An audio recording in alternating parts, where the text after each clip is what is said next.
د رب العالمین د لوري وخوټونکي اسباب وو نو یو د هغې نه فصاحت درته مې وویل. دویم اثر د دې ردعات علما کرام لیکي بدني قوت. دریم اثر د دغې ردعات نفسي صفایي. څلورم اثر د دې ردعات صبر او تحمل.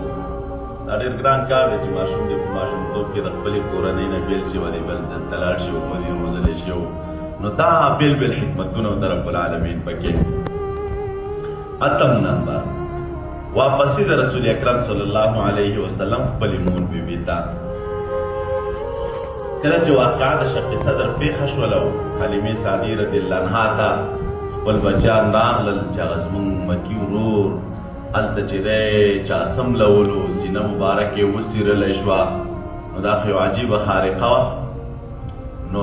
حلیمه رضی الله تعالی عنها د دغې واقعې نه بعد ویرېدله.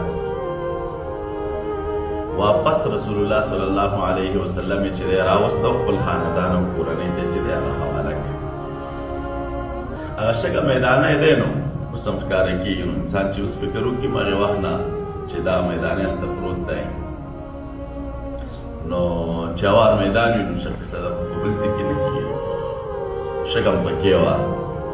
تاریخونه لیکلي هم دي تاسو چې دا کتابونو کې وګورئ د شق صدر روایت چې درته ذکر کړي نو هلته درته وایي چې دا شق د دوه ناوونو په منځ کې شوی وه.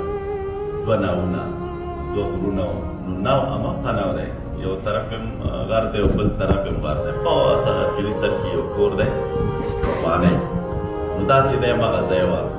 نو هلته یا په کوم ځای کې چې رسول الله صلی الله علیه وسلم ولا شق او د مبارک سینه څیرلی شوې وه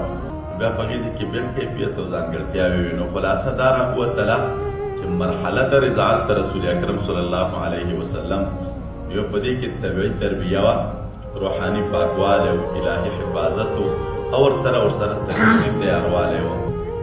او دا مرحله موږ او تاسو ته دا ښایي چې رسول اکرم صلی الله علیه وسلم د مبارک د ماشومتوب نه ځانګړی تربیت او ځانګړي برکات او ځانګړې ساتنه